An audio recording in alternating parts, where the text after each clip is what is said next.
नमस्कार साथीहरू, तपाईहरुलाई धेरै धेरै स्वागत छ मेरो च्यानलमा। आज म तपाईहरुलाई अलनसरी एक्सचेन्जबाट युएई मा घरबाटै रुममै बसेर कसरी नेपालमा पैसा पठाउने, क्याश पिकअप गर्ने, खल्ती सेवा गर्ने या फेरि अकाउन्ट नम्बरमा पैसा पठाउने मोबाइलबाट अनलाइन भनेर सिकाउन गइरहेको छु। तपाईहरुलाई थाहा छैन अलनसरी एक्सचेन्जबाट कसरी अनलाइन घरमा पैसा पठाउने भने यो भिडियो पुरा हेर्दिनु होला।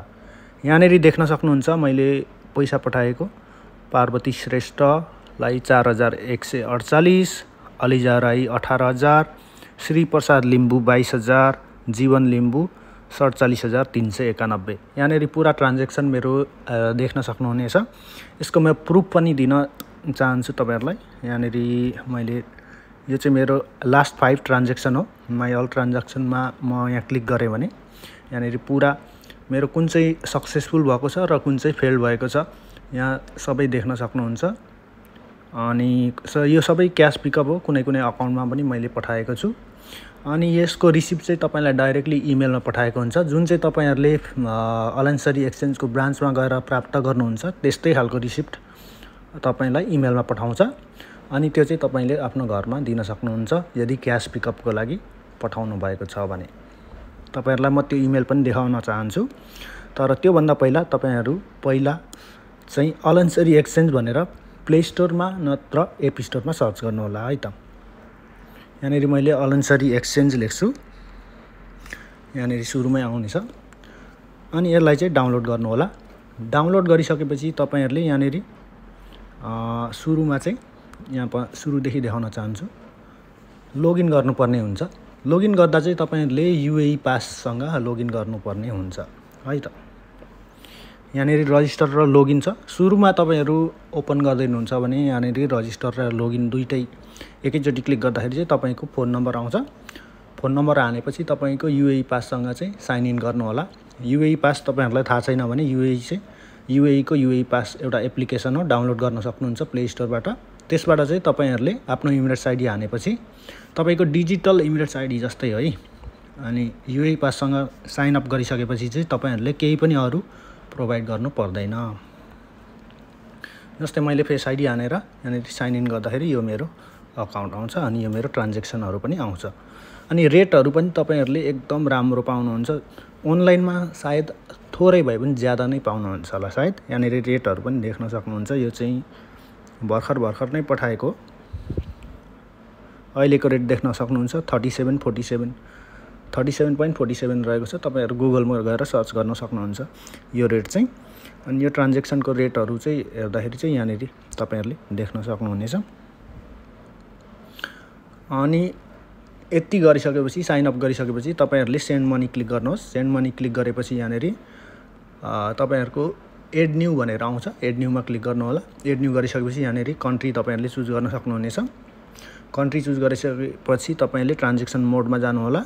अनि क्याश पिकअप या फिर बैंक ट्रान्सफर। क्याश पिकअपमा चाहिँ तपाईहरुको थाहा नै छ कसरी पठाउने भनेर बैंकबाट। अनि बेनिफिसियरीको जुन चाहिँ पे आउट एनीवेयर सेलेक्ट गर्नु होला ताकि जुनसुकै ठाउँबाट पनि पैसा रिसिभ गर्न मिलोस् नेपालमा। Service type instant transfer. त्यसपछि नेक्स्टमा अनि रिसिभरको फुल नेम बिना मिस्टेक लेख्नु होला। अनि नेसनालिटी लेख्नु सक्नुहुन्छ। अनि फुल नेम, रिसिभर फुल नेम अनि मोबाइल नम्बर हान्नु होला नेपालको।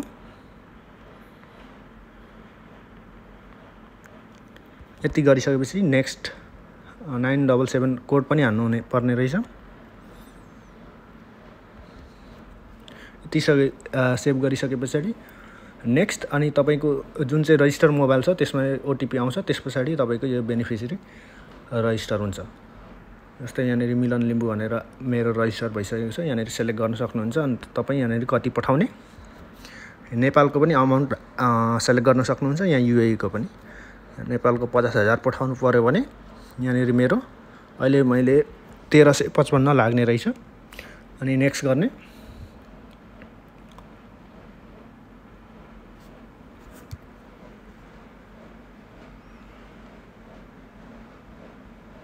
नेक्स्ट गरिसकेपछि तपाईँ सोर्स अफ फन्डमा तपाईँले सेलेरी हाल्न सक्नुहुनेछ।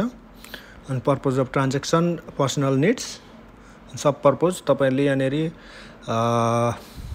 सेभिङ अथवा फ्यामिली सपोर्ट केही हाल्न सक्नुहुनेछ। अनि यहाँनिर एग्री गरेर यहाँनिर लास्टमा टिक गरेर कन्फर्म गर्नु होला। तपाईँको यहाँनिर चाहिँ सेलेरी कार्ड अथवा तपाईँहरूको एडिसिबी जुनसुकै कार्ड छ त्यो कार्ड चाहिँ यहाँनिर हाल्न सक्नुहुन्छ। तपाईँहरूले पहिला हान्नुभएको छैन भने न्यू कार्डमा सिलेक्ट गर्ने अनि ओके गर्ने। न्यू कार्डमा सेलेक्ट गर्दा चाहिँ तपाईँहरूले जुन चाहिँ कार्डमा 16वटा डिजिट नम्बर भएको हुन्छ त्यो हान्नुपर्ने हुन्छ सबभन्दा पहिला। त्यस पछाडि कार्डको एक्सपायरी डेट है त, यहाँनिर कार्ड हान्दाखेरि 16वटा डिजिट जुन चाहिँ 16वटा नम्बर कार्डमा देखाएको हुन्छ फ्रन्टमा, एक्सपायरी मन्थ, एक्सपायरी इयर जुन चाहिँ त्यहाँनिर भ्यालिड थ्रु लेखेको हुन्छ कार्डमा। अनि सेक्युरिटी कोडमा चाहिँ तपाईँहरूको कार्डको पछाडि 3टा नम्बर हुन्छ, त्यो 3टा नम्बर हान्नुपर्ने हुन्छ। कुनै कुनै कार्डमा अगाडि पनि हुन्छ है 3टा नम्बर। अनि तपाईँको कार्डमा के चाहिँ नाम छ, तपाईँकै नाममा छ भने तपाईँकै नाम हान्नु होला। अनि पे गर्न सक्नुहुन्छ। पे गर्दाखेरि तपाईँहरूको मोबाइलमा ओटिपी आउन सक्छ, ओटिपी हालेर चाहिँ ट्रान्जेक्सन कम्प्लिट गर्नु होला। अनि त्यस पछाडि ट्रान्जेक्सन कम्प्लिट गरिसकेपछि तपाईँहरूले एउटा मेसेज रिसिभ गर्नुहुन्छ तपाईँको ट्रान्जेक्सन अन्डर प्रोसेस भनेर। अनि त्यस पछाडि यहाँनिर तपाईँले दिएको इमेल जुन चाहिँ रजिस्टर इमेल छ, इमेलमा चाहिँ तपाईँको रिसिप्ट आउँछ। जस्तै मैले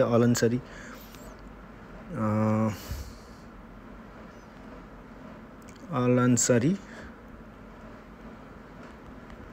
एक्सचेन्ज हाने भने यहाँनिर मैले पहिला पठाएको यो चाहिँ मेरो यस्तो रिसिप्ट चाहिँ तपाईँहरूले प्राप्त गर्न सक्नुहुनेछ।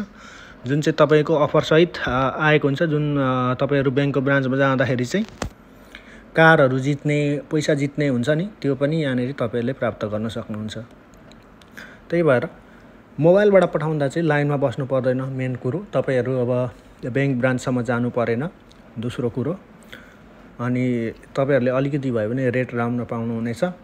अनि तपाईँहरूको मोबाइलबाटै हुने भएकोले एकदमै सजिलो। त्यही भएर अहिले नै डाउनलोड गर्नुहोस् अलनसरी एक्सचेन्ज। यदि तपाईँ युएईमा बस्नुहुन्छ भने, युएईमा रहनुहुन्छ भने घरमा पैसा पठाउँदा एकदमै सजिलो हुन्छ। भिडियो हेर्नुभएकोमा धेरै धेरै धन्यवाद। अनि च्यानललाई सब्सक्राइब गरिदिनु होला, भिडियोलाई लाइक गरिदिनु होला। धन्यवाद।